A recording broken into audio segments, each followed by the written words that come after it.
Background में जाते हैं।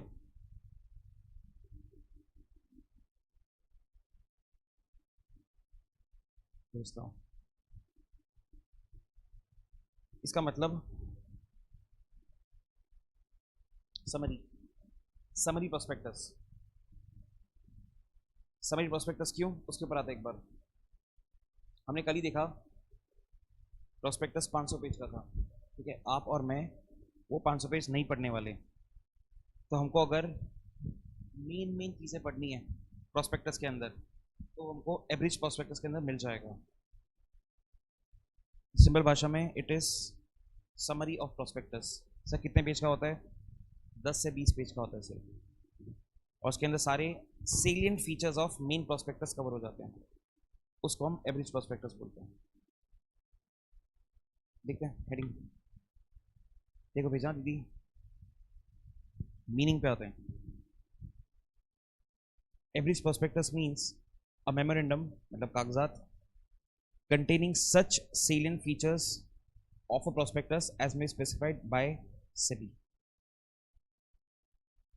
ठीक है, तो काम का हुआ salient features। नीड क्या सर?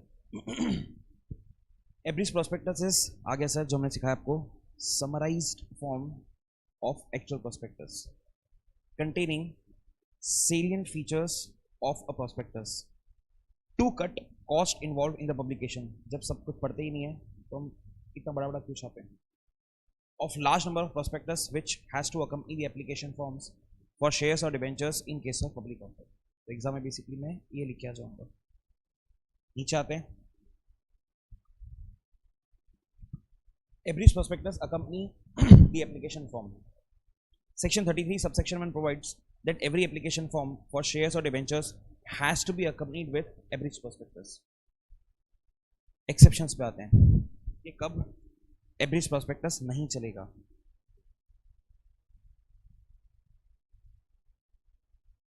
पहले इजी कर लेते हैं। When offer is made only to existing members of the company, लिखा नहीं है, आपको स्ट्राइक होना चाहिए, जो राइट शेयर की बात कर रहा है।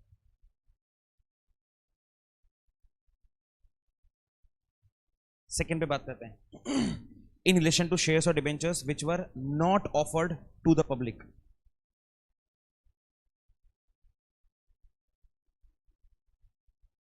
ए, इसमें आपको शायद आपने नाम सुने हो, QIB करके कुछ होता है,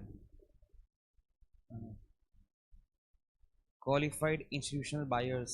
दूसरा नाम बताते हैं, FII, इंस्टीट्यूशनल इन्वेस्टर्स। नाम सुना आपने, ब्लैक रॉक करके कुछ होता है, ब्लैक रॉक। ये जो बड़े बड़े इन्वेस्टर्स होते हैं, ये थोड़ी समरी पढ़ेंगे, ये तो पूरा पूरा पढ़ेंगे ना, तो उनको अपन पूरा देंगे, उनको एवरेज नहीं दे सकते, ठीक है, क्योंकि वो पब्लिक में नहीं आते हैं। और उसके ऊपर underwriters, when application form is issued in connection with bona fide invitation to a person to enter into an underwriting agreement with respect to shares और डिबेंचर्स। पता होगा शायद अंडरराइटिंग का मतलब।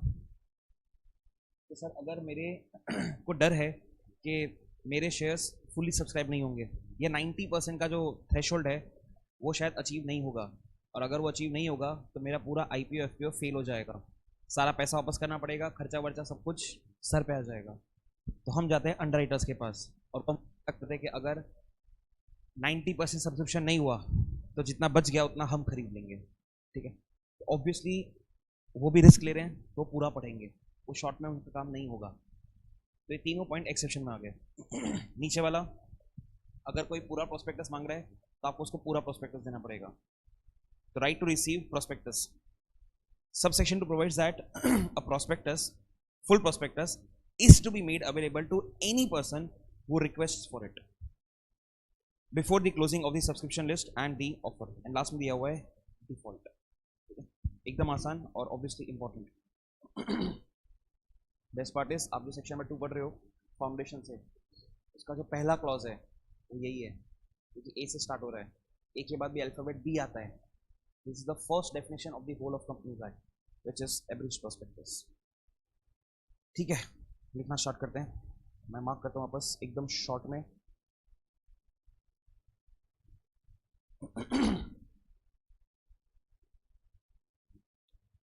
सेक्शन नंबर देना पहले,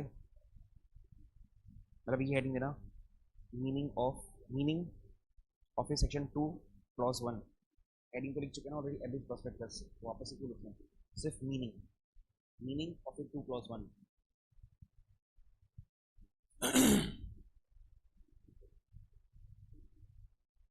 नीचे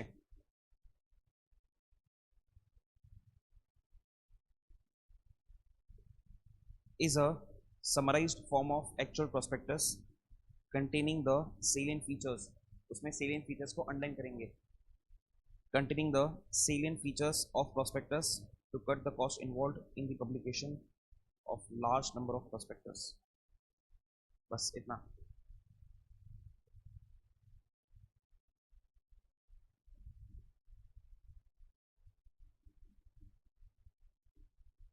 that's it, आधा कर दिया मुझको।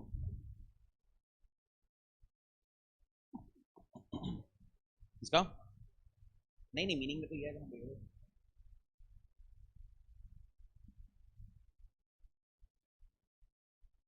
कल रात को क्या ही पार्टी करी, मैं 2 बजे सोया आरसीबी के जीतने के बाद। 3 दिन में 18,500 का बिल आया, क्या मैं पार्टी करने गया था 3 दिन में।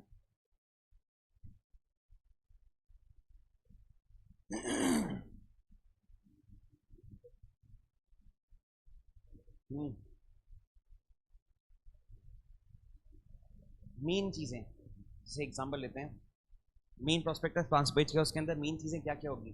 कंपनी का फाइनेंशियल परफॉर्मेंस, हम आपसे पैसा क्यों उठा रहे हैं, reason for this public issue.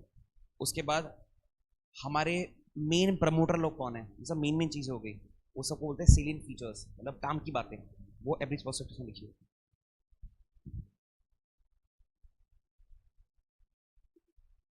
Thirty three, हाँ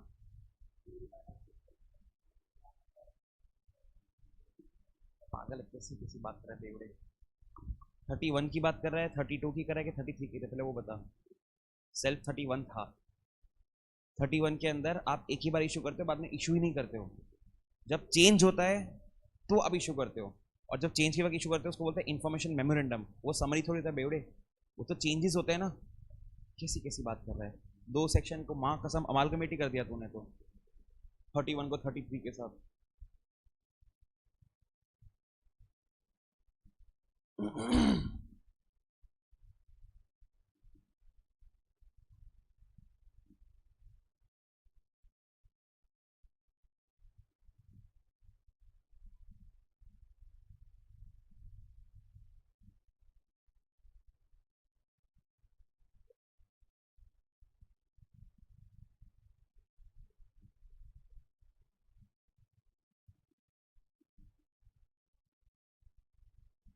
That's it.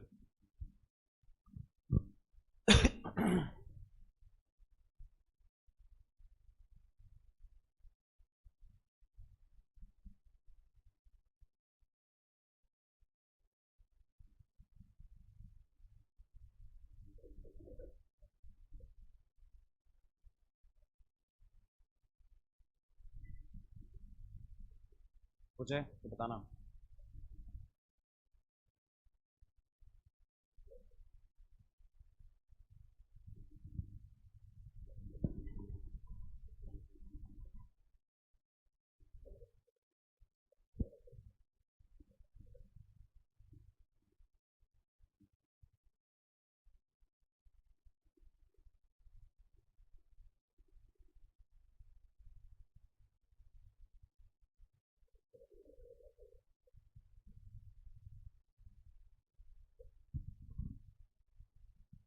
डन। कितना स्लो लिखते हो बे।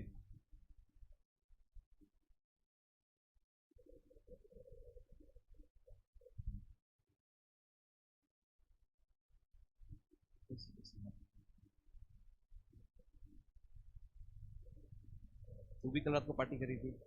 हाँ बस तभी ऐसे क्वेश्चन आ रहे हैं।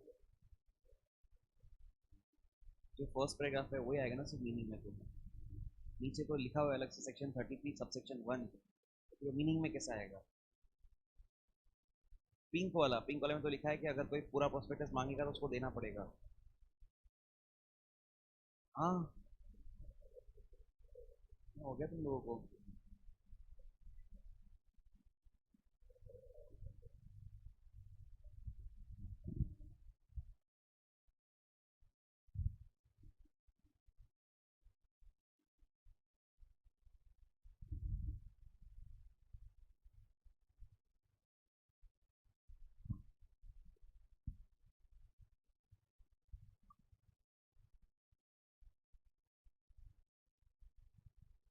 हटा रहा हूँ।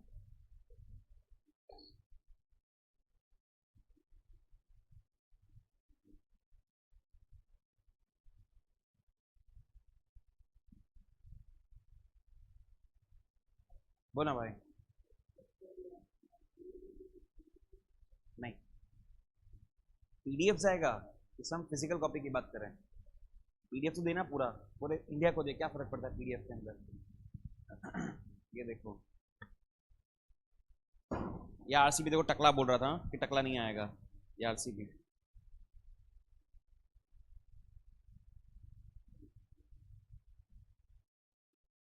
तू भी कल को पार्टी कर रहा था। ओ भैया अभी भी लिख रहा है, देख भैया, एक ही बार लिखना था।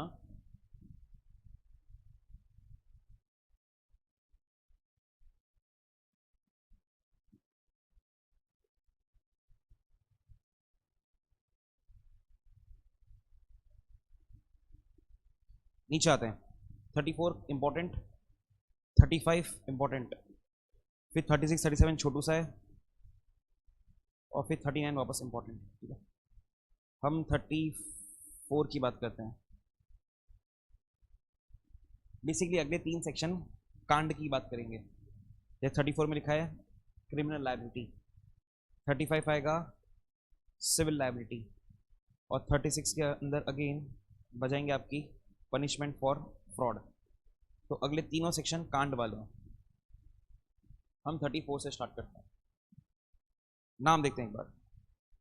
Criminal liability for mis statement in prospectus. आपने प्रोस्पेक्टस में जानबूझ के कुछ गलत लिखा, लोगों को बहका के उनसे पैसा लेने के लिए, और आप पकड़े गए, तो अपन यहाँ पे फॉल करेंगे। जब हमने क्रिमिनल लिखा उसका मतलब ये हुआ कि 100% जेल होने वाली है। इफ प्रोस्पेक्टस इज मिसलीडिंग या ओमिशन, ओमिशन मतलब कुछ आपने उसमें काम की चीज नहीं लिखी। एग्जाम्पल लेते हैं, 2 एग्जाम्पल दिमाग में है, मैं दोनों बोल देता हूँ। सर हमारे कंपनी के अंदर एक प्रमोटर है जो बहुत साल पहले फ्रॉड में पकड़ा गया था। हमने उसका नाम लिखा ही नहीं एज अ प्रमोटर प्रोस्पेक्टस के अंदर, क्योंकि अगर लिखते तो लोग हमको पैसा ही नहीं देते, तो वो ओमिशन के अंदर आ गया। ठीक है, इसमें आपने जानबूझ के नहीं लिखा। कंपनी ने बहुत सारा पैसा इकट्ठा करके किसी जगह डाला था, एंड वो पैसा डूब गया। वो कंपनी ने अपने प्रोस्पेक्टस में बताया ही नहीं। ठीक है, मतलब सॉर्ट ऑफ ऐसा बोल सकते हो आप, अकाउंट से बोलते हैं ऐसा, विंडो ड्रेसिंग। विंडो ड्रेसिंग नाम नहीं सुना? हाँ, विंडो ड्रेसिंग नाम नहीं सुना? सुना है, हाँ। ऐसा कुछ कर रखा है। ठीक है, every person who has authorise the issue, जिसने साइन करा था, लाइबल अंडर सेक्शन 447। 447 आप फाउंडेशन से पढ़ रहे हो। फाइनली अब आज आपको इंटर में सिखाया जाएगा कि 447 के अंदर क्या लिखा हुआ है। यहाँ पे आएगा 447। फाउंडेशन में सिर्फ फाउंडेशन का पढ़ा था आप इसको, आप अपने सेक्शन नंबर 7 के अंदर इनकॉर्पोरेशन ऑफ कंपनी के अंदर पॉइंट नंबर 5 और पॉइंट नंबर 6। हाँ हाँ, 447 वापस देखते हैं। इफ प्रोस्पेक्टस इज मिसलीडिंग या उसमें कुछ ओमिशन है जो नहीं होना चाहिए था, every person who has authorised मतलब साइन करा है, लायबल अंडर सेक्शन 447। ठीक है, बाजू में लिखा है यहाँ पे मेंस रिया, मतलब गिल्टी माइंड। ठीक है, खराब इंटेंशंस। फिर हमने लिखा डिफेंसेस, मतलब हमने किसी आदमी को पकड़ा, प्रमोटर को पकड़ा, लेट्स से डायरेक्टर को पकड़ा सेक्शन 34 के अंदर, तो वो ऐसा बोल सकता है डिफेंस के अंदर बचने के लिए, person proves that the statement जो मिसलीडिंग था या ओमिशन इज इमटेरियल, कि हाँ माना हमने कि वो गलत है पर वो इतना इंपॉर्टेंट नहीं है। दूसरा, person proves that he had reasonable ground to believe कि वो स्टेटमेंट सच है, ऐसा उसको लगता है कि वो सच है। That the statement was true and continue to believe up to the issue of prospectus, ऐसा उसने प्रूव कर दिया अगर, तो बच जाएगा। हम एग्जांपल लेते हैं,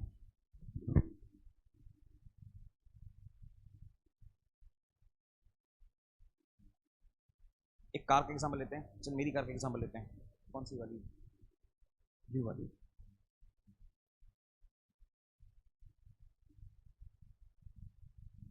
इस कार की बात करते हैं। ओपन करते हैं, इसके अंदर कोई भी एक ये ओपन करते हैं। अभी Hyundai का आईपीओ आया था, हमने कल ही देखा था। सपोज Hyundai का आईपीओ आया, आईपीओ में उसने लिखा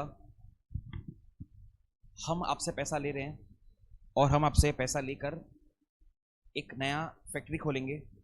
फैक्ट्री खोल के हम एक कार बनाएंगे और वो कार जो होगी दैट विल बी 1500 से लेके 2000 सीसी। सीसी पता होगा ना, पावर पावर, ठीक है, कितना बड़ा कार है वो सब। तो प्रोस्पेक्टस में लिखा कि कार बनाएंगे इस पैसे से, लेट्स से इलेक्ट्रिक कार बनाएंगे, ठीक है, 1500 से 2000 सीसी का car is what we are planning to do. सबने पैसा दिया Hyundai के आईपीओ के अंदर और फिर उसने कार बनाया। सर कार कौन सा बनाया? दो टाइप का, एक 1493 सीसी और एक 1999 सीसी। बोला था 1500 एंड 2000। अब देखा जाए तो मिस स्टेटमेंट तो है बट इमटेरियल है, क्योंकि हम कभी भी ऐसा नहीं बोलते कार वाले के 2000 मतलब 1999 सीसी है, हम 2000 ही बोलते हैं। और जो एक सीसी का फर्क है इट इज ऑब्वियसली इमटेरियल। तो अगर हम ऐसा प्रूव कर देते हैं कि इमटेरियल था तो बेसिकली आप बच जाओगे। तो मैंने आपको बेसिकली इसका एग्जांपल दिया। Person proves that the statement और ओमिशन वाज इमटेरियल। या फिर सर मैंने जो स्टेटमेंट दिया मुझे लगता है कि मैंने सही दिया, तो भी आप बच जाओगे। प्रूव करना पड़ेगा बस कि it was not mens rea. Copy कर सकते हैं एलवेट 34, बहुत ही छोटा सा। डिफेंस लॉस प्रूव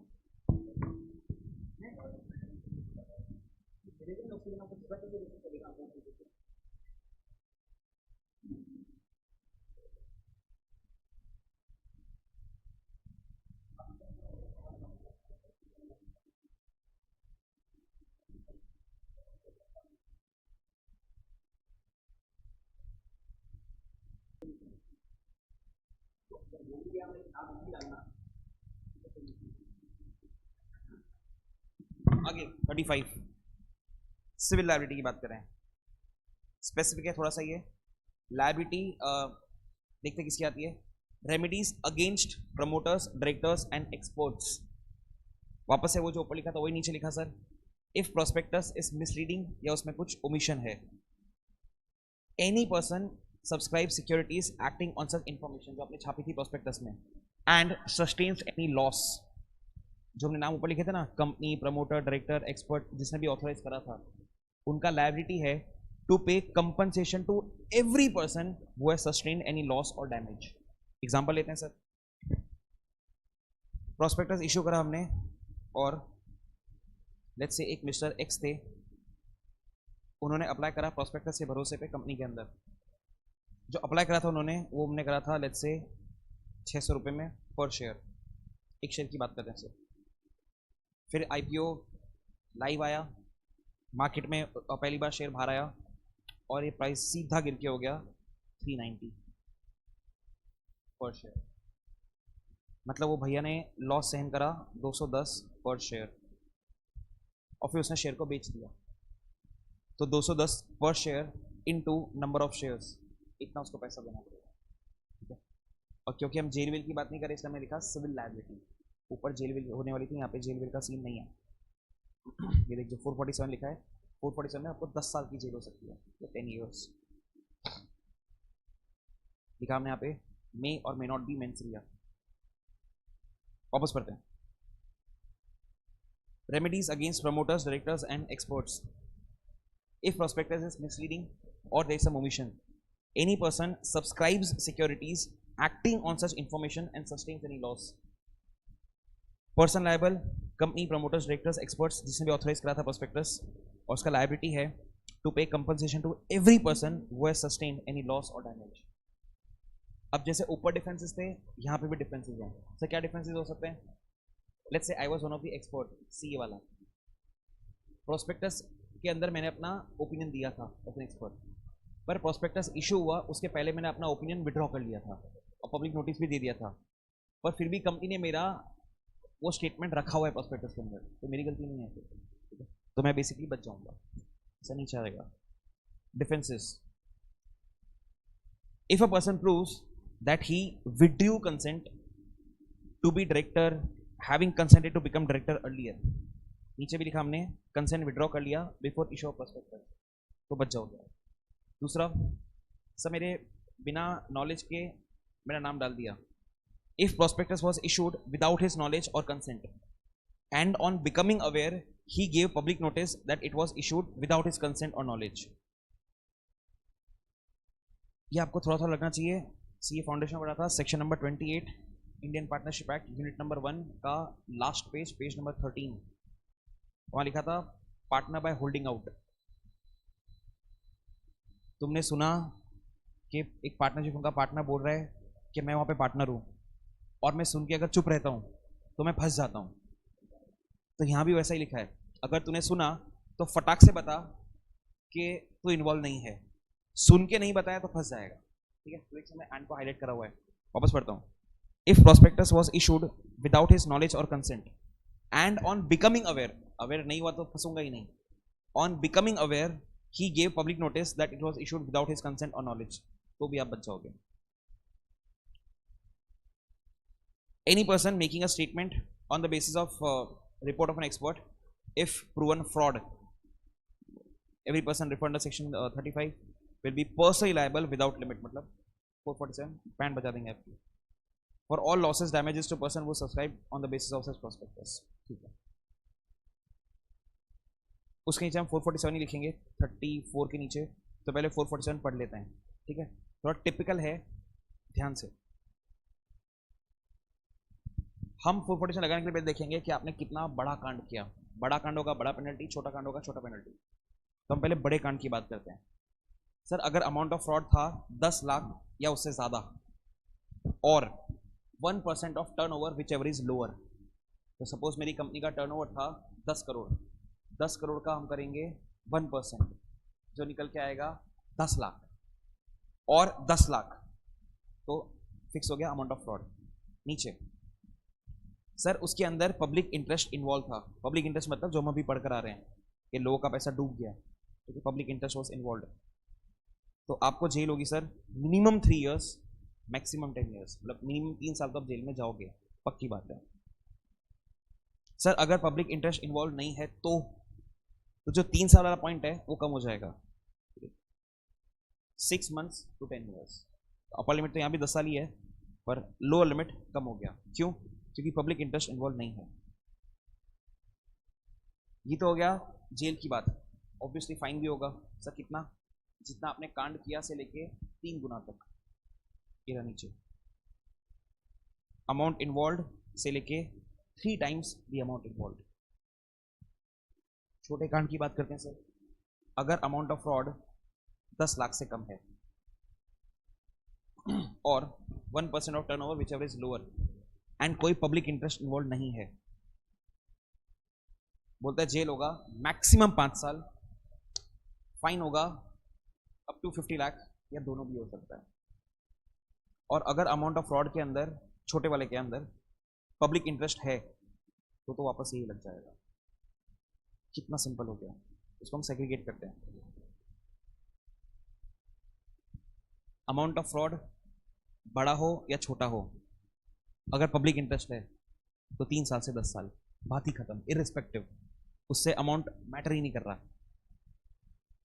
फिर अमाउंट मैटर कर रहा है बाद वाले पॉइंट्स के अंदर कि सर अगर अमाउंट ऑफ फ्रॉड 10 लाख से ज़्यादा का है या 1% टर्न विच इज लोअर, और अगर पब्लिक इंटरेस्ट इन्वॉल्व नहीं है तो 6 महीने से 10 साल। यहाँ पे फर्क पड़ा अमाउंट का, छोटा अमाउंट है तो अगेन हमें फर्क पड़ा जहाँ पे पब्लिक इंटरेस्ट नहीं है वहाँ पे कि सर जहाँ पे ऊपर बड़ा चीज़ लिखा हुआ था 10 साल तक का जेल, वो मैक्सिमम 5 साल का ही हो गया, जहाँ पे फाइन था अप टू 3 टाइम्स वो 50 लाख की हो गया, या दोनों हो सकता है।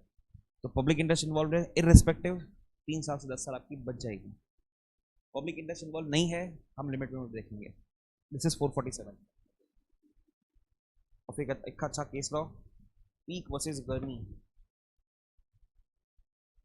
डिस्कस करते हैं एक बार, एग्जाम्पल लिखते हैं।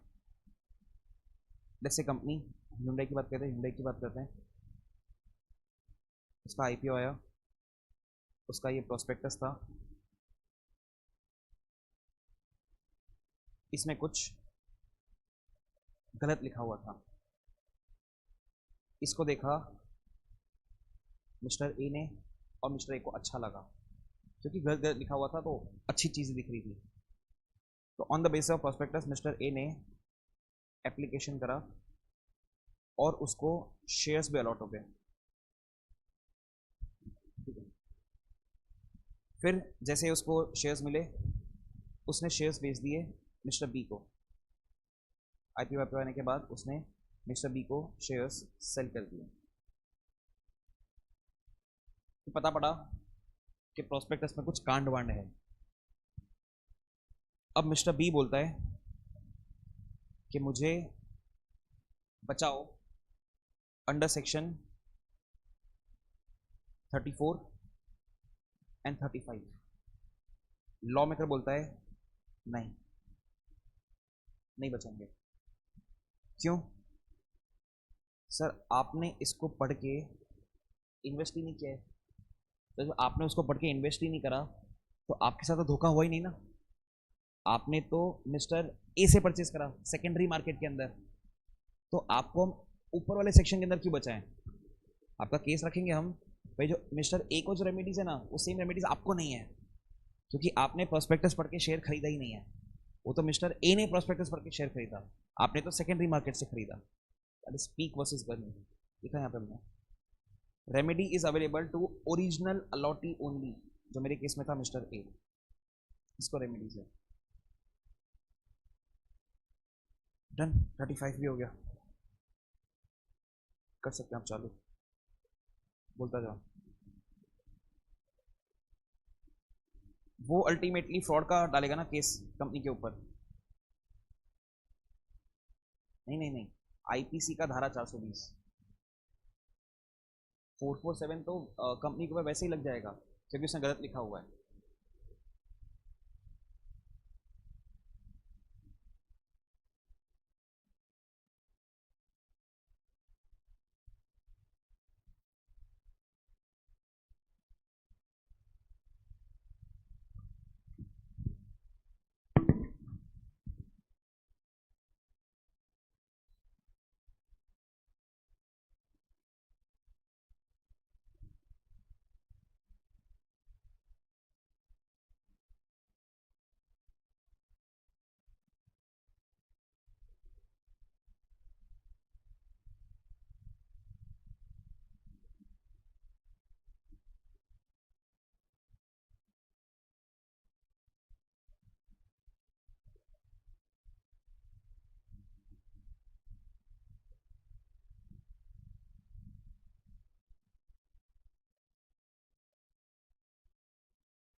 और 37 लिखना था।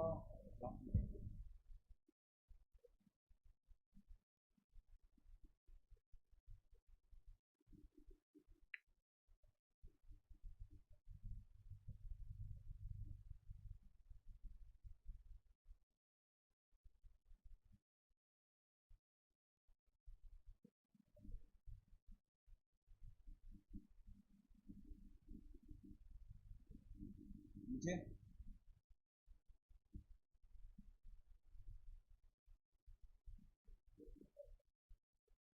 may or may not be meant to be done.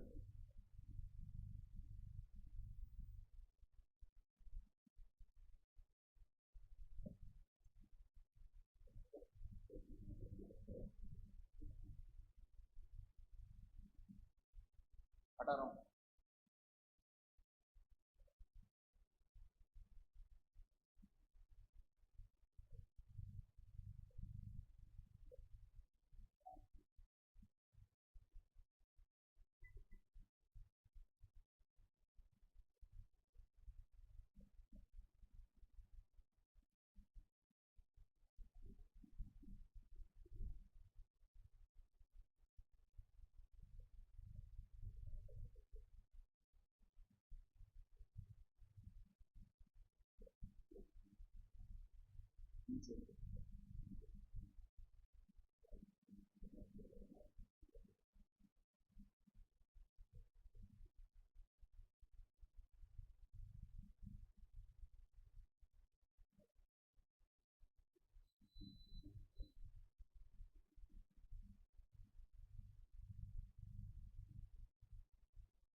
सीखना सीखना कभी करते हैं।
बोला हमारे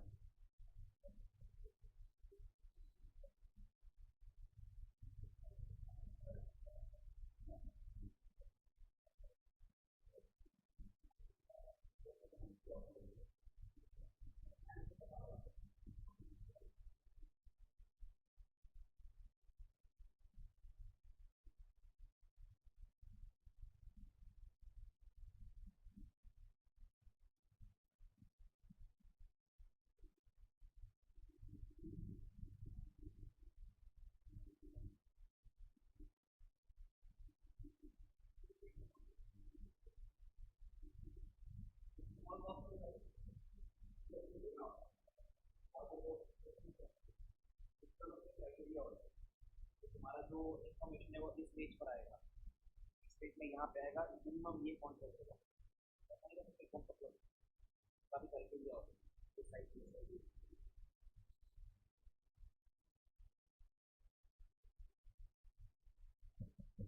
मतलब ये सब करने के बच्चे हैं अल्टीमेटली बच्चे को बहुत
इम्पोर्टेंट है।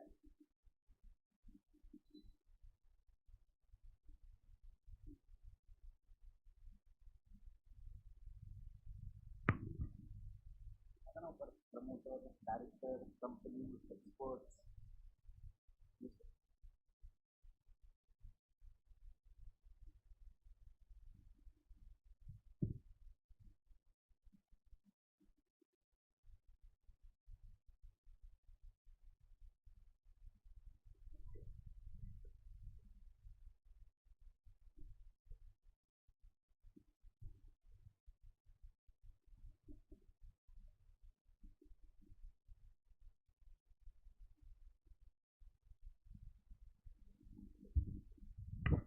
फोर परसेंट देख के सकते हैं, बहुत टफ है पर है बहुत आसान।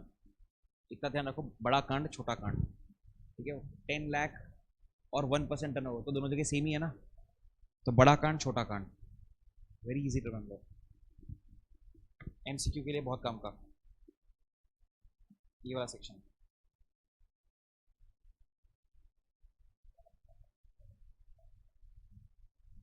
कौन सा फाइन, फाइन अमाउंट इन्वॉल्व, जितने का कांड किया से लेके 3 टाइप, 3x उतना आपसे वसूल सकते हैं एस फाइन।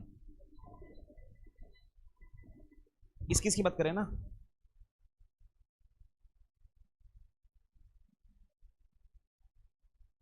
नीचे तो मैं अलग से लिखा है ना भाई, 50 लाख तक पब्लिक इंटरेस्ट हो ना हो दोनों के अंदर उतना वसूलेंगे। जेल का टाइम अलग अलग है, फाइन तो सेम ही है दोनों के लिए।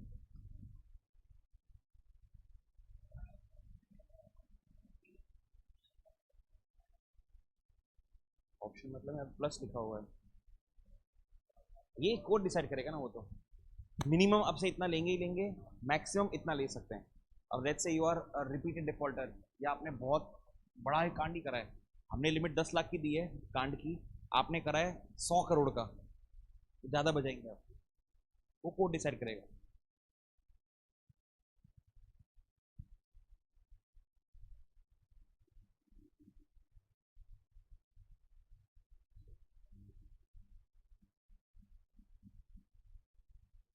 क्या दीदी, अच्छा वहां तक पहुंच गई तू।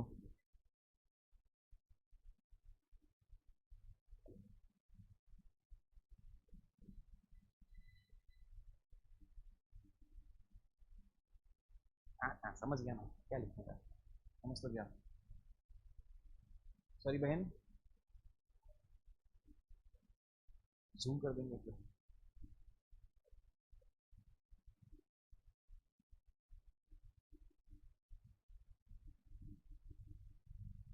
हो जाना चाहिए अब तक।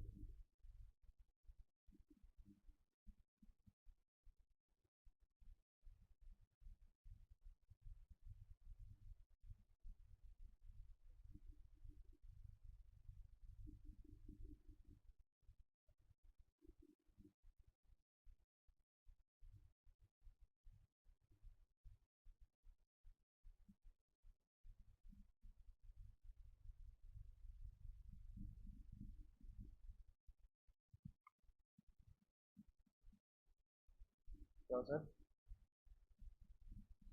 क्या बाकी सब लिख रहे हैं।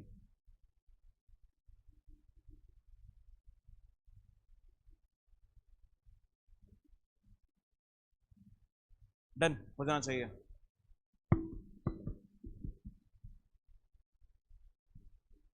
आगे बढ़ते हैं, 36 पे आते हैं। एक आदमी यूट्यूब पे आके बोलता है कि इस कंपनी का आईपीओ आने वाला है, तो इसमें पैसा डालो, तुम्हारा पैसा डबल हो जाएगा। आपने डाला पैसा और पैसा आधा हो गया, तो जो यूट्यूब वाले भैया थे ना, उनकी बजा देंगे सर हम। That is next section, punishment for fraudulently inducing persons to invest money. बहुत केस रखे ऑलरेडी इसके ऊपर इंडिया के अंदर, तो यूट्यूब चैनल पे चलता रहता है। इससे वो आगे डिस्क्लेमर डाल देते हैं वीडियो के स्टार्टिंग में कि भाई ये हमारे ओपिनियन है, हमारी नॉलेज के हिसाब से है, अपने हिसाब से इन्वेस्ट करना बचने के लिए, तो भी फंस जाते हैं। पर्सन नोइंगली और रेकलेसली, ठीक है, बिना केयर करे, मेक्स स्टेटमेंट या प्रॉमिस या फोरकास्ट। फोरकास्ट तो आपको ऐसे में भी करा है आपने, 3402 SAE 3402 SRS, हाँ जो भी है कोई तो एक है, SRS 4410 4400, उसमें भी तो है कि ऑडिटर फोरकास्ट नहीं कर सकता, वाचिंग फॉर दी फोरकास्ट नहीं कर सकता।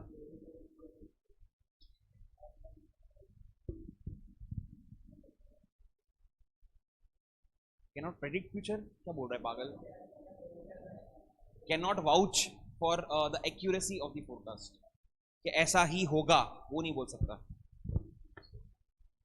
यहां भी वही बोल रहा है, पर्सन नोइंगली और रेकलेसली मेक्स अ स्टेटमेंट और अ प्रॉमिस कि तुमको मिनिमम 20% रिटर्न मिलेगा, डालो पैसा, और a forecast which is false, deceptive, misleading, या कोई चीज छुपाता है जो नहीं छुपानी चाहिए। क्यों छुपाता है sir? To induce another person to enter into, पहला काम आपको ऑलरेडी बता दिया, agreement for sale, purchase, subscribing, underwriting securities. दूसरा, agreement for securing a profit by fluctuation security, ये तो खरीदना, भाव बढ़ेगा फिर बेच देना, ऐसे कुछ बात करा आपके साथ।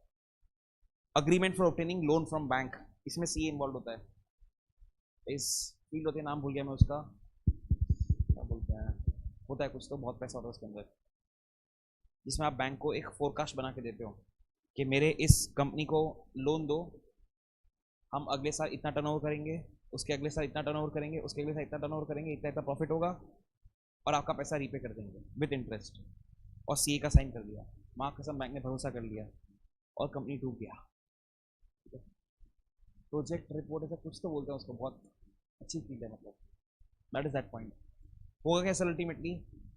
हमने जब बोल दिया यहाँ पे फॉल्स, डिसेप्टिव, मिसलीडिंग, फ्रॉड, तो 447 ही लगेगा सर। तो 36 अगेन टॉक्स अबाउट 447, कर सकते हैं हम कभी, very easy. 36 project report, project report बोलते हैं,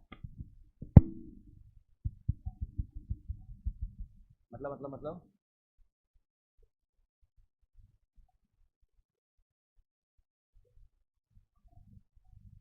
हाँ, कोई भी उसमें कोई भी आ गया, स्टॉक ब्रोकर भी आ गया उसके अंदर, यूट्यूब पर कोई चैनल भी आ गया उसमें, सब कुछ आ गया, आप और मैं भी आ गए, सब आ गए उसमें।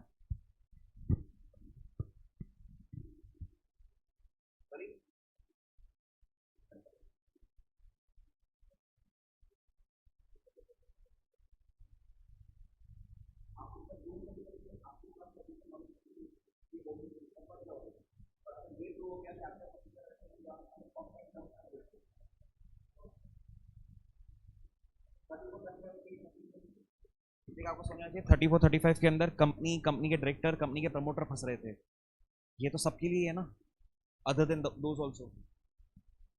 36 का स्कोप बड़ा हो गया।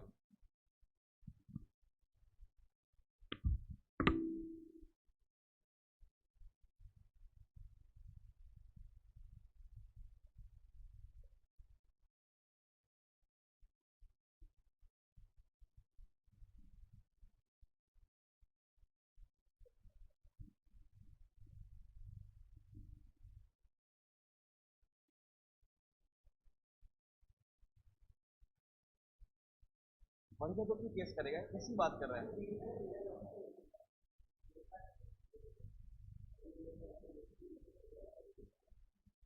हाँ, सब कुछ आ गया, सब कुछ आ गया उसके अंदर, लॉस वाला भी सीन आ गया, समझ आता है,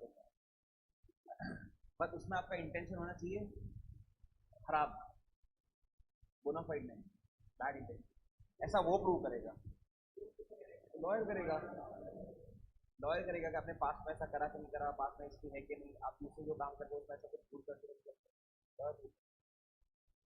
नीचे दो छोटे छोटे और बहुत ही ज़्यादा आसान सेक्शन थे, 36 और 37, 37 तो और भी छोटा, जिसको दुख दर्द है उसकी बात कर रहा है।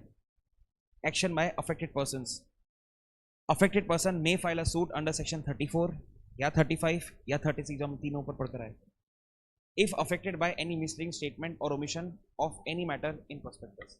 तो 37 आपको अधिकार देता है कोर्ट में जाने का और उनके खिलाफ फाइल करने का।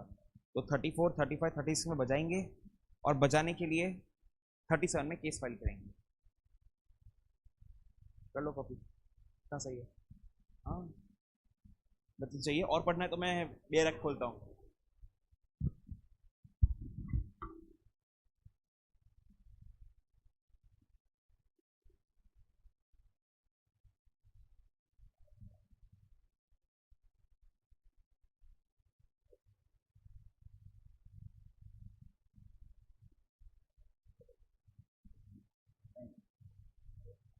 पढ़ाई करने का लगता है, उसके अंदर 15 मिनट लिए, उसके बाद ब्रेक हुआ।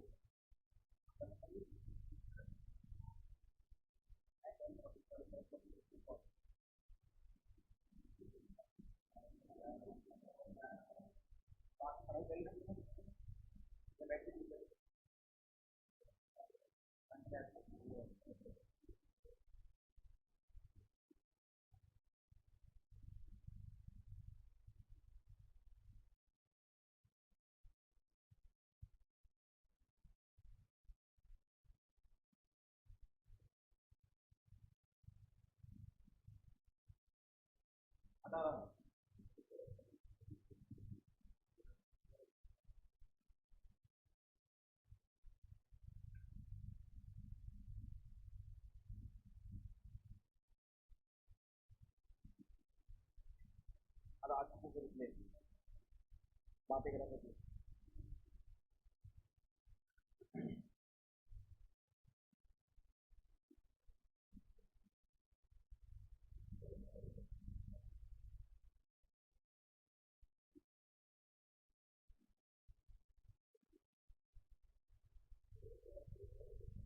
अब 38 पे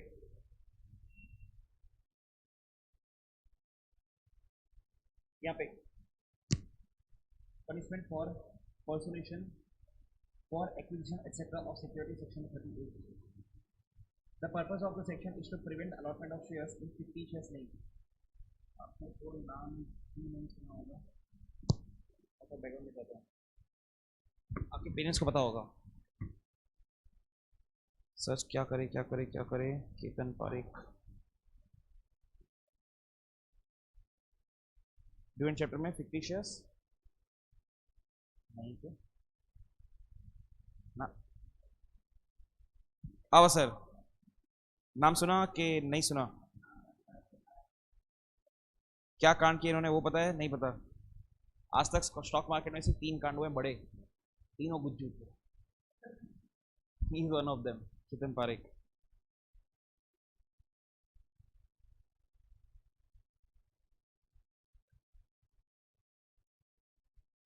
चलो मैं सीधा एग्जांपल बता देता हूँ क्या हुआ था, वो खुद देख लेना। है ना घर पे तेरे 5G wifi? So basically have this guy, ज़्यादा मुझे पता है शायद CA भी था जहाँ तक मुझे ध्यान है। ये भैया क्या करते थे मतलब उस टाइम पे लोगों को तो बहुत बाद में रियलाइज़ हुआ, जैसे सपोज मुझे एक पासपोर्ट साइज फ़ोटो चाहिए, तो मैं बात कर रहा हूँ आपके सामने आज से 15, 20, 25 साल पहले की। It would cost around let's say rupees, random लिख रहा हूँ, ₹200 फॉर 6 पिक्चर्स, 6 फोटोज, ठीक है 200।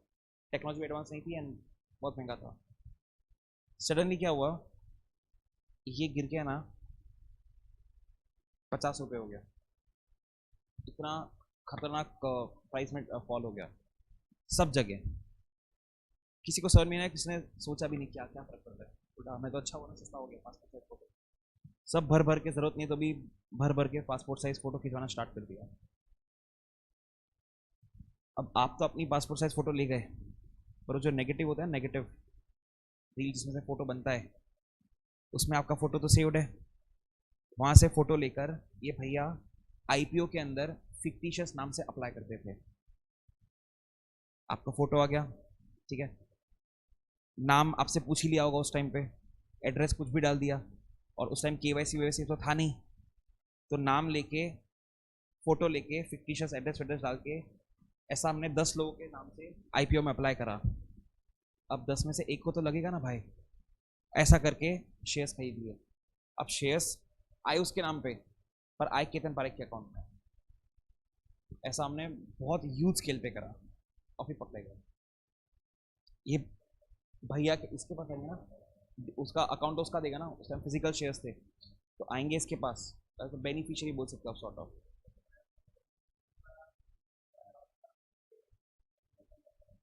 तो बता देगा तो नॉमिनी वॉमिनी कुछ भी करके, वही तो फ्रॉड हुआ ना, कि नाम उसका बताया पर आपने नॉमिनी या पावर ऑफ अटॉर्नी इसके नाम पे कर दिया कि भाई कुछ भी ये कर सकता है, तभी तो उसको फायदा होगा। तो सिर्फ ये भैया के लिए सेक्शन नंबर 38 है, सिर्फ एक इंसान के लिए, जस्ट इमेजिन। पढ़ते एक बार देख। Punishment for personation for acquisition etc. of securities. The purpose of the section is to prevent allotment of shares in fictitious name. Subsection 1 provides any person shall be liable for punishment under section 447 if he makes or abates, मतलब मिलजुल कर, the making of an application in a fictitious name to a company for acquiring, subscribing for its securities, or he makes or abates the making of multiple applications in different names or different combinations of his names or surnames for acquiring or subscribing for security, or otherwise induces directly or indirectly a company to allow or register any transfer of any securities to him or to any person in a fictitious name. Subsection 2 provides that every company which issues a prospectus is required to reproduce prominently the provisions of section prospectus. लिखने का आपको मेरे कुछ काम का नहीं.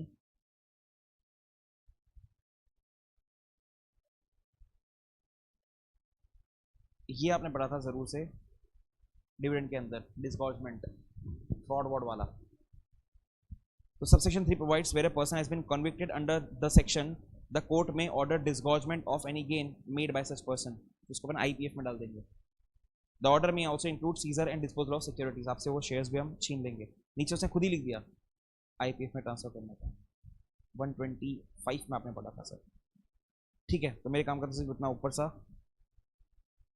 ये लिखा मैंने हेडिंग. उसके बाद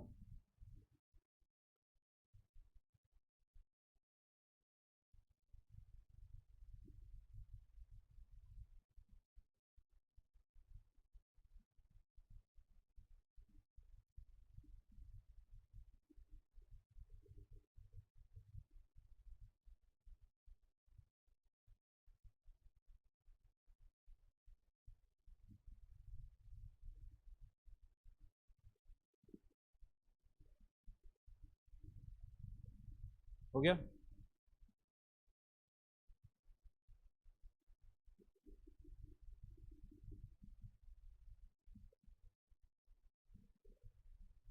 एक मिनट हटा रहा हूँ. ये सब काम नहीं आएगा, ये सब तो आपको कोई नहीं पढ़ा देगा. ये काम कैसा आपको ये आना चाहिए. इस सेक्शन हम क्यों पढ़ रहे हैं वो आपको आना चाहिए. देखते एक बार ऊपर से एक बार जो हम डॉक्यूमेंट अभी पढ़ने वाले हैं. Describes a major scam involving over 1 lakh bogus demat and bank accounts that were used to corner shares allotted to small investors in 53 IPOs between 2004 से 2005. A syndicate मतलब group.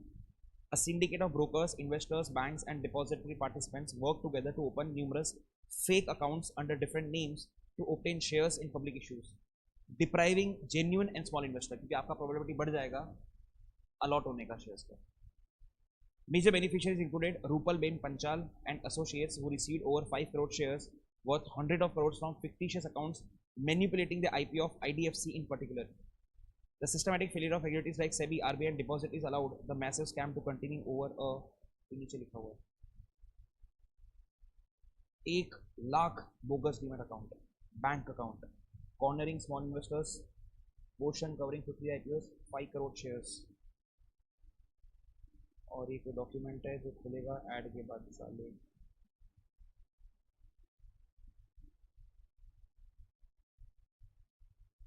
इतना सा पढ़ते हैं खाली, ज्यादा नहीं.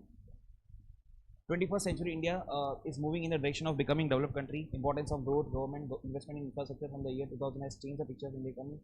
Blah blah blah blah blah. Second paragraph पे आगे सीधा. The boom in the economy resulted in the boom of finance industry and the capital market. It is unique in India that every bull run in capital market has got supplemented by a scam. जो हर्षद मेहता में भी हुआ था bull run.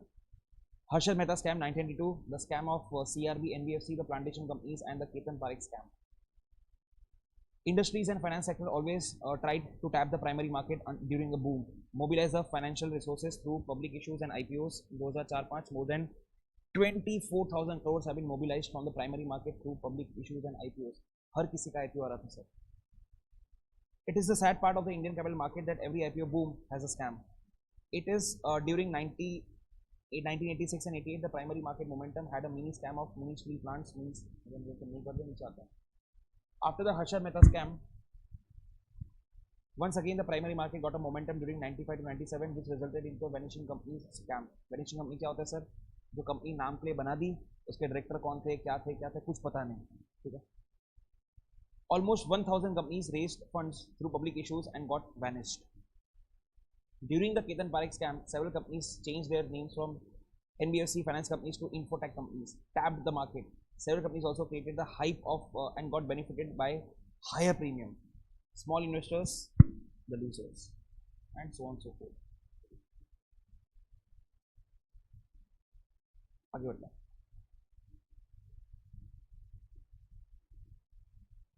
Rupal Ben Panchal.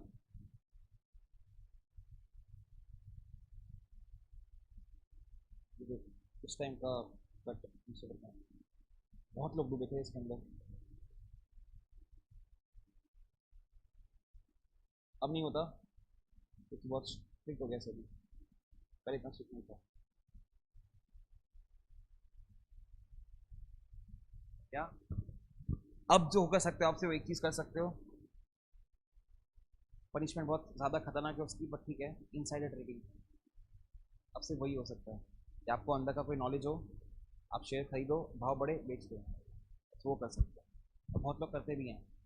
मेरे भी कम से कम 2 या 3 known हैं जिनका पब्लिक लिस्टेड कंपनी है, वो उस पर प्रमोटर डायरेक्टर हैं और मुझे बोलते हैं शेयर खरीद ले. अब तक तो नहीं खरीदा. चल भाई, बताने के ऊपर भी जेल है साले. क्यों मॉनिटरी इंटरेस्ट नहीं होगा? तो मैं प्राइस सेंसिटिव इंफॉर्मेशन लीक दे.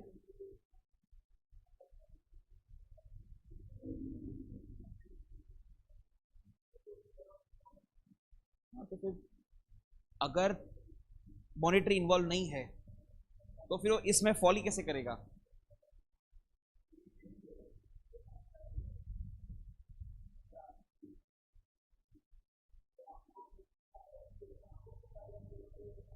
कैसी कैसी बात कर रहे बेवड़े.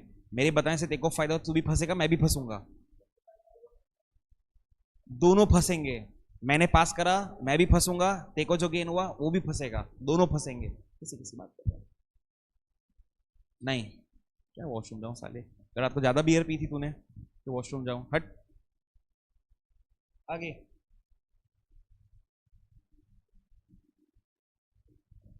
थर्टी 39 अगेन आसान सेक्शन. अलॉटमेंट ऑफ सिक्योरिटीज सब हमको आता है. प्रोडक्ट देखे थे. एमसीक्यू की 2-3 काम के पॉइंट्स है बस. Minimum subscription if received then only shares are allotted, हमको आता ही है. Minimum amount stated in prospectus लिखा होगा कि भाई 80% 90% ऐसा. Which in opinion of director must be raised by issue of share capital. अब क्या होता है sir minimum subscription? Number of shares की बात कर रहे हैं हम लोग. कंपनीज एक्ट बोलता है, जो हमने अभी ऊपर पढ़ा, अमाउंट स्टेटेड इन प्रोस्पेक्टस, ये कंपनीज एक्ट बोलता है. पर क्योंकि हम शेयर्स की बात कर रहे हैं तो हम मानेंगे सर सेबी की बात, विच इज 90% ऑफ टोटल. आपको याद आना चाहिए, फाउंडेशन में आपने क्या घंटा ही पढ़ा होगा, इंटर में भी है आपके सेल्स में no doubt. Section 1 sub section 4 मैं बता देता हूँ.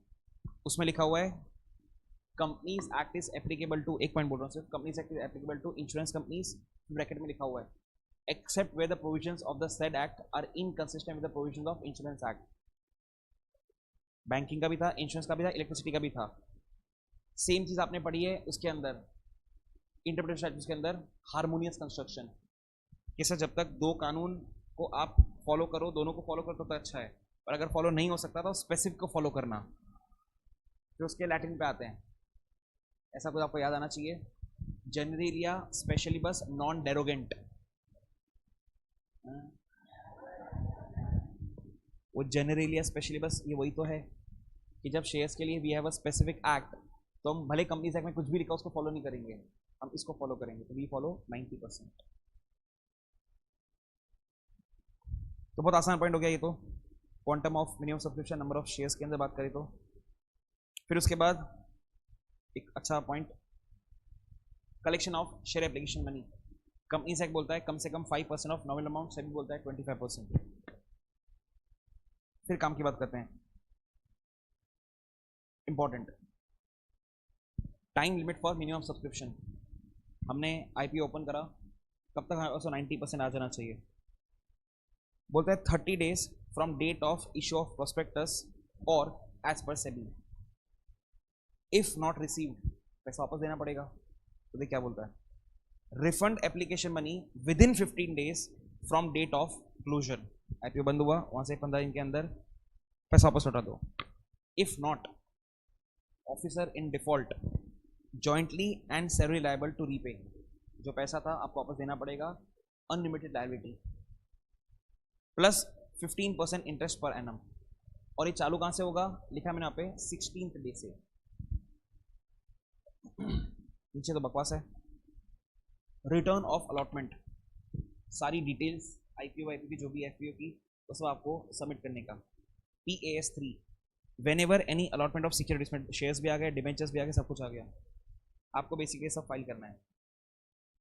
List of allottees stating name, address, occupation, number of securities allotted, report of register value, आपकी क्या वैल्यूएशन होनी चाहिए शेयर की, copy of resolution of general meeting in case of bonus issue, certificate of signatory to form that list is complete.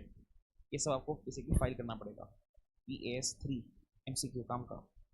फिर ये भी बहुत काम का, वापस पढ़ रहा हूँ एक बार। Time limit for minimum subscription 30 days from date of issue of prospectus, या जो सेबी बोले वो। अगर आपको नहीं मिला ये पैसा, वापस लौटा देना within 15 days from date of closure. नहीं लौटाया तो office and default jointly and severally liable to repay, ब्याज के साथ विच इज 15% पर एनम। और ये चालू होगा 16th डे से, क्योंकि 15 दिन तो आपको हमने दिए थे रिफंड करने के। 16th डे से दिस विल स्टार्ट। 40 भी कर ही लेते हैं, 40 बहुत इंपॉर्टेंट है। ये दो जो नंबर दिख रहे हैं आपको 5% और 2.5%, ये 3 बार एग्जाम में आ चुके हैं। पढ़ते हैं एक बार। Section 40, rate of underwriters commission. बोलता है सर शेयर्स के केस में मैक्सिमम 5%, डिबेंचर के केस में आधा 2.5% of the price at which shares और डिबेंचर्स आर इशूड, और जो आपके एओए में लिखा होगा rate authorised by AOA. Copy of payment of communication to be delivered to ROC, जो भी कॉन्ट्रैक्ट था आपका अंडरराइटर था तो आपको आरओसी को सबमिट करने का। At time of delivery of prospectus for registration. ठीक है, हमको मॉड्यूल से ही पढ़ना है, इसके बाद में आते हैं। पहले 39 आप लिख सकते हो, मैं वेट कर रहा हूँ। एकदम आसान आसान आसान, MCQ के लिए बहुत इंपॉर्टेंट है सेक्शन 39।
अमाउंट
पीछे करूँ?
This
आगे लेकिन हॉबी बहुत ज़्यादा आसान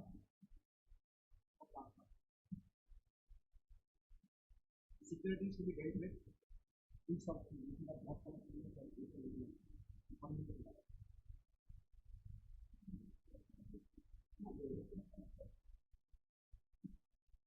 filing of an application section 40 का एकदम आसान, नहीं पढ़े तो भी चलता, पर अपन पढ़ रहे हैं. Before making public offer every company shall make an application to one or more recognised stock exchange. आपकी आज के में तो दो ही हैं, एनएससी बीएससी, बट सेक्शन तो पहले बन गया था. तो बोलता है before making public offer every company shall make an application to one or more recognised stock exchange or exchanges and obtain permission for the security to be dealt with in stock exchange or exchanges. हमने इसको कल ही पढ़ा था. वो चित्तौड़गढ़ वाली website के ऊपर share का नाम लिखा हुआ था, कंपनी का नाम लिखा था, बाजू में एनएससी बीएससी लिखा हुआ था. ऐसा नोटिस करा आपने तो वही पढ़ रहे अपन कि भाई तुम उनसे बात करके रखो कि हमारे शेयर्स आपके यहाँ पे लिस्ट होंगे. ठीक है, ना लिखना है ना वापस पढ़ना है. Prospectus to state name of stock exchange, prospectus में लिख भी देना. The name or names of stock exchange in which security shall be dealt with must be stated in prospectus. NSE, BSE या दोनों. फिर सबसेक्शन 3 थोड़ा अच्छा पॉइंट दिमाग वाला, मतलब maintaining of separate bank account. Sir IPO के अंदर मेरी कंपनी को पैसा दिया होगा, अब वो सारा का सारा एक सेपरेट बैंक अकाउंट में आएगा, जिससे बाकी पैसे के साथ मिक्स ना हो जाए. अब वो बैंक के अंदर जो पैसा आया उसको आप दो पर्पज के लिए यूज कर सकते हो. सर कौन से दो? पहला, अगर मेरा आईपीओ सक्सेसफुल हुआ तो उसके बदले में लोगों को शेयर्स अलॉट कर देंगे, और अगर मेरा आईपीओ सक्सेसफुल नहीं हुआ, मिनिमम सब्सक्रिप्शन नहीं आया, तो उसी बैंक अकाउंट में से लोगों को पैसा वापस दे देंगे. वो इधर लिखा हुआ. All monies received on application from the public for subscription to the securities shall be kept in a separate bank account in a scheduled bank and shall not be utilized for any purpose other than, पहला, for adjustment against allotment of securities where the securities have been permitted to be dealt with in stock exchange or exchanges, या फिर और for the repayment of monies within the time specified. फटाक से होना चाहिए. अच्छा, closure के 15 दिन के बाद, 15 दिन के अंदर आपको शेयर का पैसा लौटाना होता है.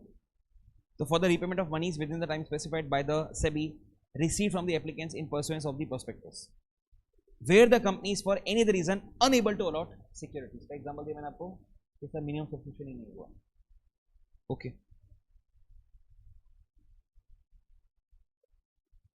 Conditions purporting to waive compliance shall be void. कुछ काम का नहीं पढ़ लेते हैं.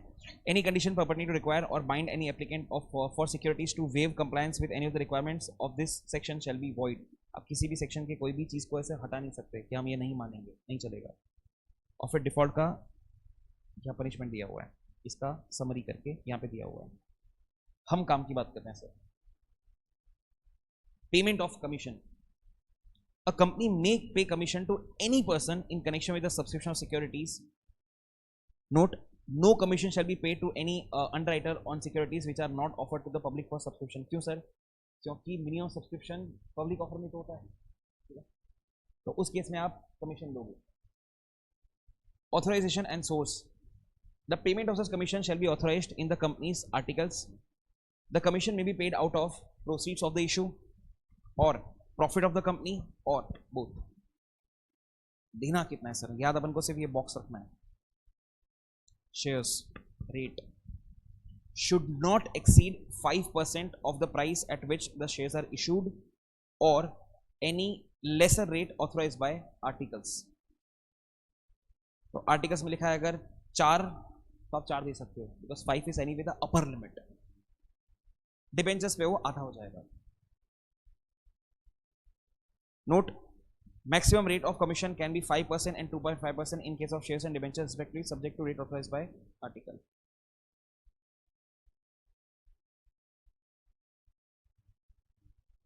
Example, India Swift Pharma Labs Limited issued the shares to raise capital. Articles of the company authorized payment of commission at the rate 2%. Since the rate of commission should not exceed 5% of the price at which shares are issued or any less, blah blah blah blah. Hence, cap for payment of commission under this is 2%. उन्होंने बोला. Last में disclosure तुमने हमारे note में लिखे हुए हैं कि आपको ये डिस्क्लोजर देने पड़ेंगे और खत्म. ठीक है, तो हम सीधा जाते हैं यहाँ पे. इतना वहां से भी लिख सकते हैं सीधा.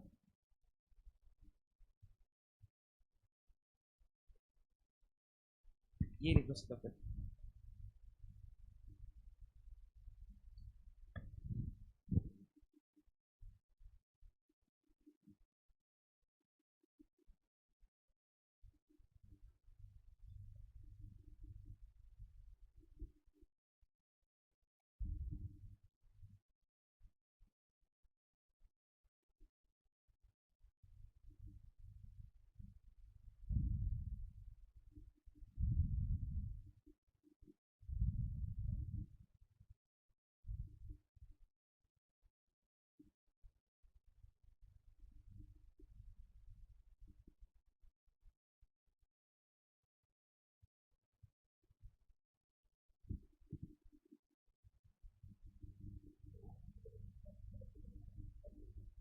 मतलब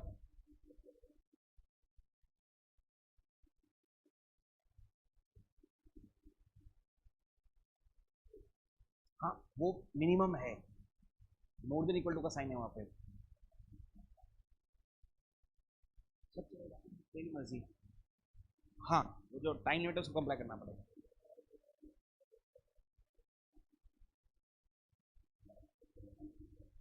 नहीं, वो तो खत्म होने के बाद ही यूज होगा ना, क्योंकि हम उसके बाद देखेंगे ना सक्सेसफुल हुआ कि नहीं हुआ, पूरा ओवरऑल आईपीओ। कुछ नहीं कर सकते, सेपरेट बैंक अकाउंट लिख दिया ना हमने, कुछ भी नहीं कर सकते, उसको आपको उसमें रखना पड़ेगा। इसी बात करें, 15% इंटरेस्ट डिफॉल्ट पे था मेरे भाई। ये 15 दिन में नहीं लौटा है तो 16वें दिन से इंटरेस्ट देना है। 15 दिन तो दिया ही है ना लौटाने के लिए, 16th डे से इंटरेस्ट है।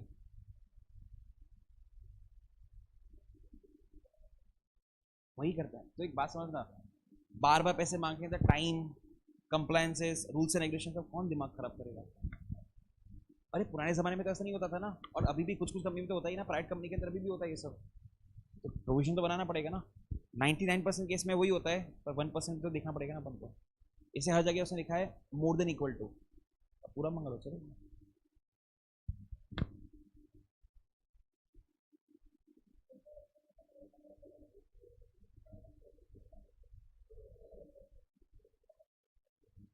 नहीं यार, ऐसा कुछ नहीं होता। मुझे अगर सारा पैसा एक साथ नहीं चाहिए, पार्ट्स में चाहिए, तो पार्ट्स में मंगा सकता हूँ ना, वो भी ऑप्शन होना चाहिए ना। या तुझे ऐसा लगता है कि मैं शेयर का भाव इतना ज़्यादा होगा कि शायद तो एक साथ पूरा देगा नहीं, मैं पार्ट्स में मंगाऊंगा, ऑप्शन इज देयर।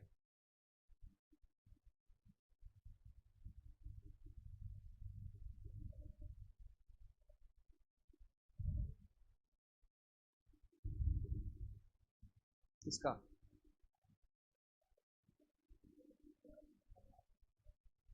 हाँ वो एक शेयर का हो गया। परफेक्ट।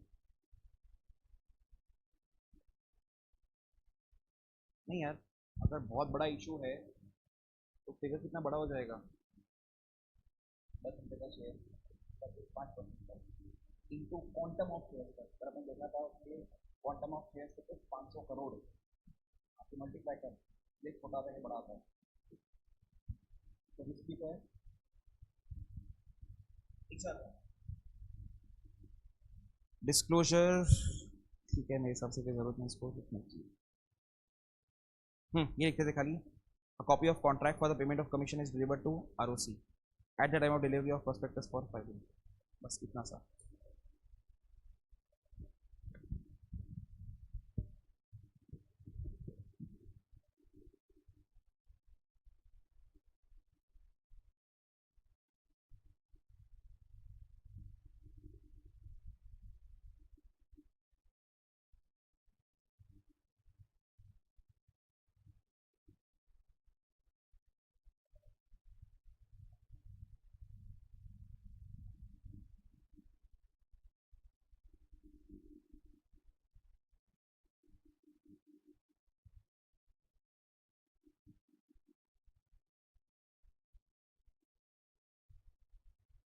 इसका हो गया, लिखिए नीचे का एग्जाम्पल कर सकते हैं, और ज़्यादा क्लैरिटी आएगी।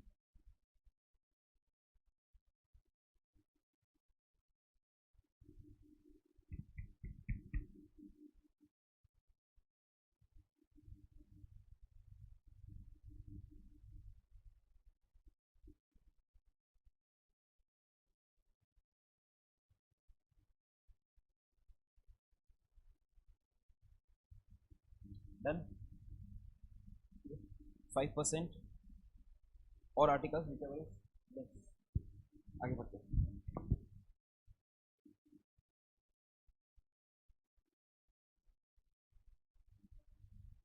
41 और 42 दो बचे, हम पहले 42 कर रहे हैं ऑब्वियसली, बहुत ज़्यादा काम था। प्राइवेट प्लेसमेंट रियल लाइफ में बहुत ज़्यादा यूज होता है। मेरी कंपनी को पैसा चाहिए, बहुत ज़्यादा नहीं पर हाँ ज़्यादा चाहिए। आईपीओ वाईपीओ करने का मेरे पास टाइम, खर्चा नहीं है, जल्दी से पैसा चाहिए। तो कंपनी के बोर्ड ऑफ डायरेक्टर्स क्या करेंगे, कुछ लोगों को सिलेक्ट करेंगे, ये अमीर है, ये अमीर है, ये अमीर है, ये अमीर है, और उन लोगों के पास जाके पैसा उठा लेंगे, उसको बोलते हैं प्राइवेट प्लेसमेंट। मतलब हम पब्लिक से पैसा नहीं उठा रहे हैं, हम कुछ गिने चुने लोगों से पैसा उठा रहे हैं।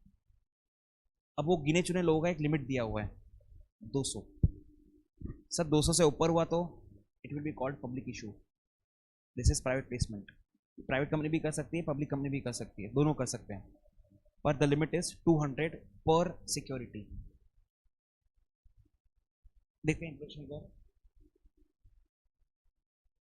N offer of securities slash invitation to subscribe to a selected group of persons. देखा हमने मैक्सिमम 200 पर फाइनेंशियल ईयर, और वो बीओडी सिलेक्ट करेगा कि हमको किससे पैसा उठाना है, पहले से बातचीत करते हैं। इनकम इंक्लूड नहीं करते, क्यूआईबी एंड ईसॉप्स। क्यूआईबी का मतलब बताया था क्वालिफाइड इंस्टीट्यूशनल बायर्स, वो बड़े बड़े वाले। By a company through issue of private placement offer letter, क्योंकि प्रोस्पेक्टस तो बोल नहीं सकते, प्रोस्पेक्टस तो पब्लिक के लिए होता है। तो जो गिने चुने लोग हैं इनको अपन इशू करेंगे private placement offer letter, PAS4 के अंदर उसका फॉर्मेट दिया हुआ है, और उनसे हम पैसा उठा लेंगे। और वो कौन लोग होंगे, वो BOD डिसाइड करेगा।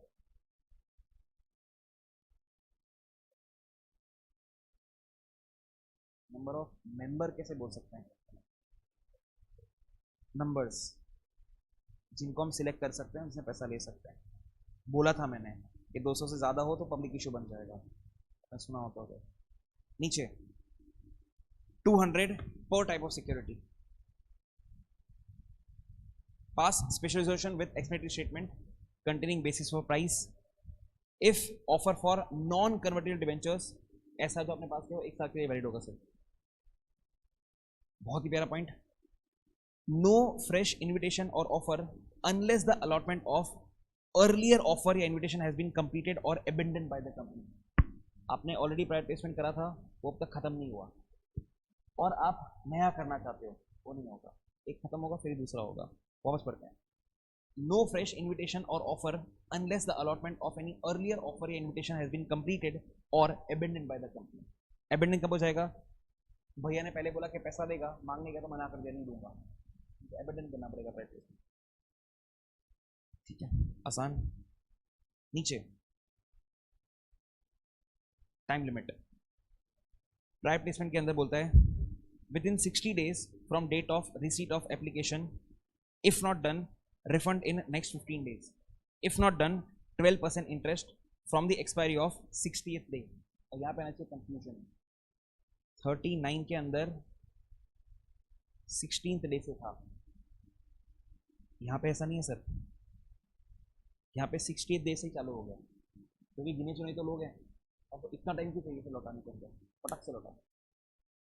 तो बोलता है अलॉट करने का टाइम जो दे रखा है within 60 days from date of receipt of application, if not done refund कर दे 15 दिन के अंदर, इफ नॉट डन 12% इंटरेस्ट लगेगा 61st डे से। तो वहाँ 16 था, यहाँ 61st है, वहाँ पे रिफंड की ड्यूरेशन के बाद था, यहाँ पहले से ही है, क्योंकि गिने चुने लोग हैं। ये था अच्छा पॉइंट, इसे मैं आप देख अलग से लिखा था जानबूझ के, क्योंकि इसमें उसमें कंफ्यूजन हो सकता है।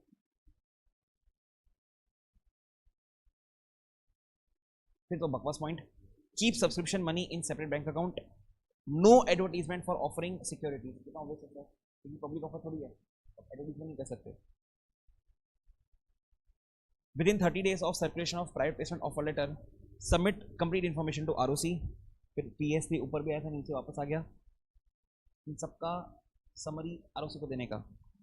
तो return of allotment PS3 to ROC within 15 days of allotment, उसमें क्या लिखा होगा सर कि मैंने कौन से शेयर्स दिए, किसको दिए, कब दिए, कितने दिए, एटसेट्रा एटसेट्रा। आप खुद भी एक रिकॉर्ड मेंटेन करोगे PS5 के अंदर, और ये सब कुछ नहीं करा आपने तो पेनल्टी लास्ट में होगा। अपने सहारा का स्कैम देखा था ना एक बार, सहारा का स्कैम वीडियो में देखा था अपन ने। अयो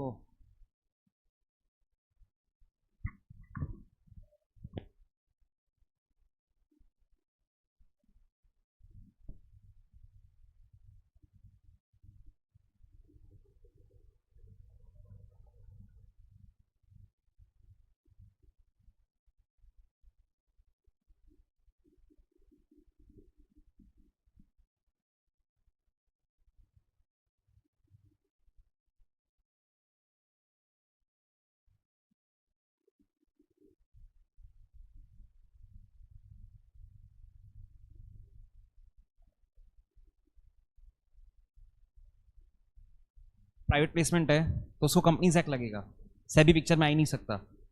तो उस टाइम पे, अभी तो लिमिट 200 है, उस टाइम पे लिमिट थी 50। उस टाइम पे मतलब आप 50 लोगों से पैसा उठा सकते थे। सर उठाया कितने से? अराउंड 3.5 करोड़ से। मतलब लिमिट तोड़ी, उसकी भी एक लिमिट होती ना, 50 से उठाना था, 3 करोड़ से उठा लिया।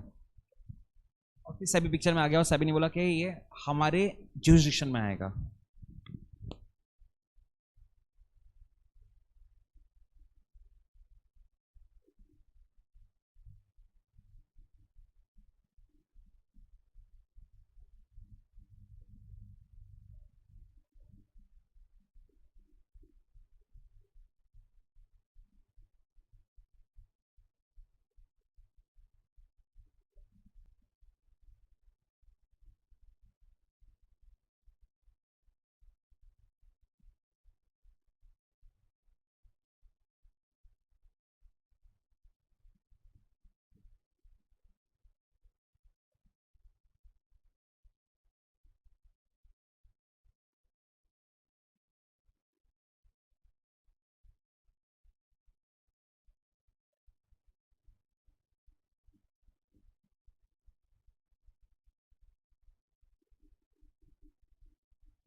वो सब नहीं करना है, हमको शॉर्टकट चाहिए। तो एडीआर जीडीआर कोई भी वर्ड दोनों एक ही होता है।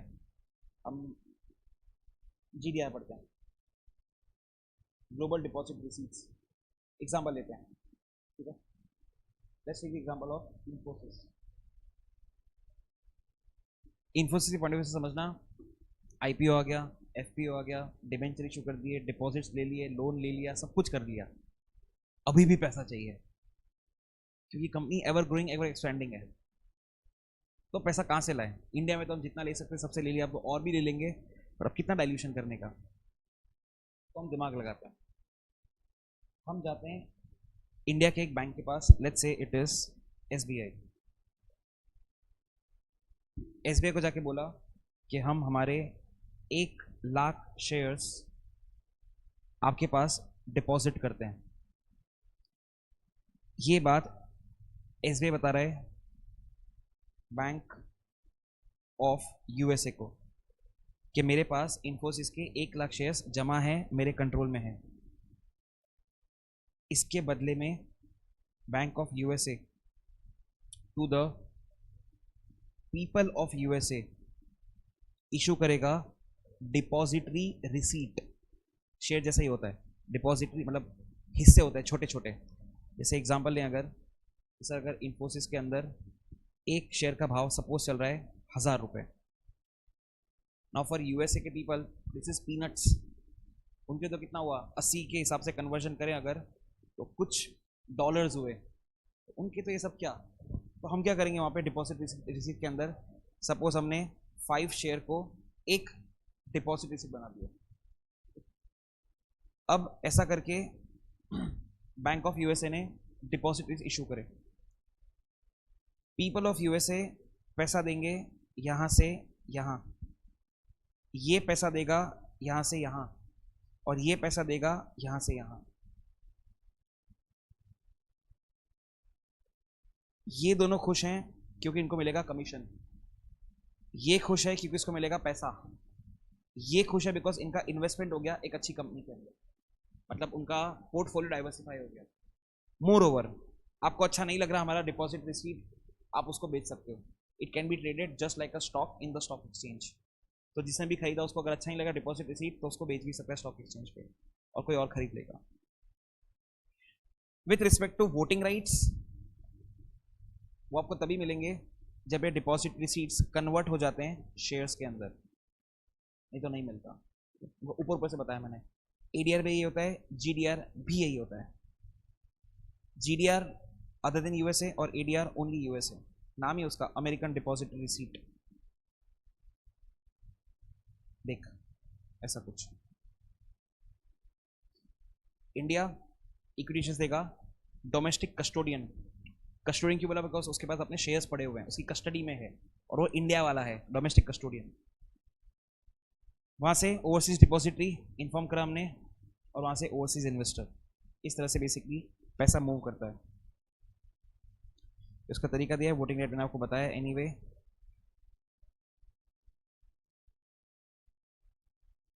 a holder of deposit receipt may become a member of the company and shall be entitled to vote as such only on conversion of the depositories into shares after following the procedure provided in the scheme and the provisions of the act.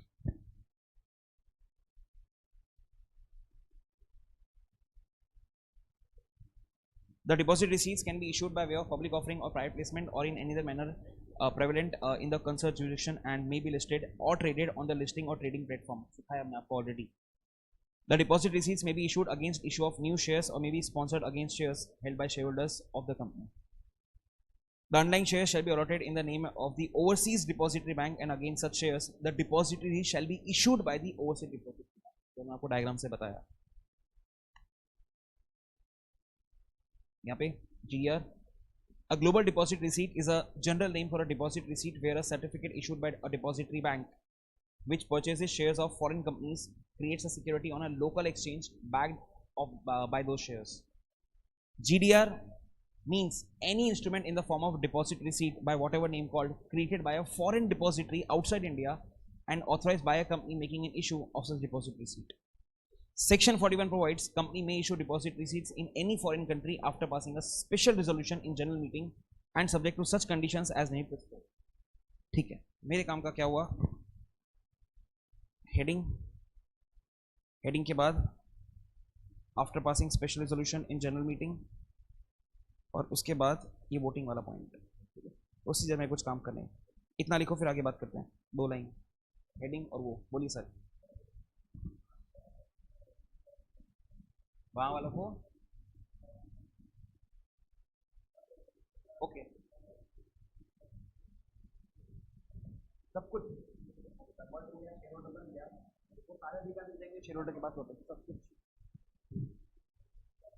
सब apply हो जाएगा सब कुछ apply हो जाएगा email तो भेजना है घर पे पोस्ट थोड़ी आती है ईमेल आती है ना ईमेल उसको जाएगा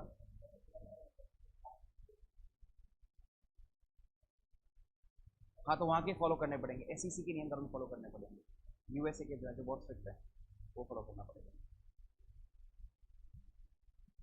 कितनी सारी कहाँ पे शेल कंपनी अलग होता है गवर्नमेंट कंपनी अलग होता है गवर्नमेंट कंपनी बोल सकते हैं गवर्नमेंट कंपनी बहुत सारी है शेल कंपनीज यूएस में जैसे ही पता पड़े ना कंपनी को बंद ही कर देते हैं बहुत स्ट्रिक्ट है भाई वहाँ पे पैसा भी निकला सकता है गवर्नमेंट कंपनी बोल सकते हो नॉट शेल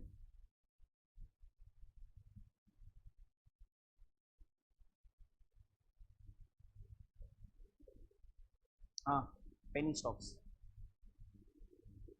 नहीं नहीं नहीं ना ना वो कंपनी बहुत स्मॉल स्केल पे काम करती है तो उनका टर्नओवर और वो सब इतना ज़्यादा नहीं होता प्रॉफिट मार्जिन इतना ज़्यादा नहीं बढ़ता तो उनके शेयर्स भी ऐसे आसपास ही रहते छोटे मोटे या ऐसी कंपनी होती है जो पहले बहुत अच्छी थी अब उसकी फट गई ऐसी कंपनीज भी पेनी स्टॉक्स में आती है जैसे मेरे एक दोस्त की कंपनी थी आपने नाम सुना होगा टंकी बनाती है क्या ना सिंटेक्स सिंटेक्स कोई भी बिल्डिंग के ऊपर ब्लैक कलर का आपको टंकी दिखेगा सिंटेक्स का it was a multi crore company मेरे बेस्ट फ्रेंड के बाप की थी ट्विंस थे वो दोनों आज की तारीख में उसका शेयर का भाव लास्ट जब मैंने उससे बात कही थी कुछ 1 या 1.5 रुपये हो गया था फ्रॉम 103 या 105 कुछ हाँ मतलब कुछ कांड हुए थे उसने ही मुझे बोला था कि शेयर खरीद ले मैंने नहीं खरीदे थे वही तो बोल रहा हूँ मतलब मैं खरीदता भी नहीं और मैंने खरीदे भी नहीं वैसे भी अब आ नीचे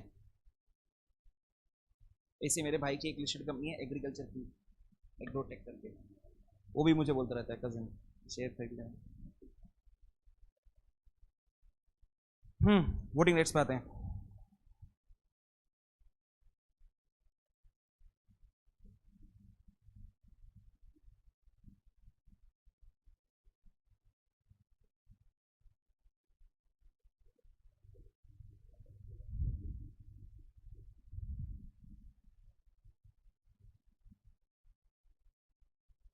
बस दैट्स इट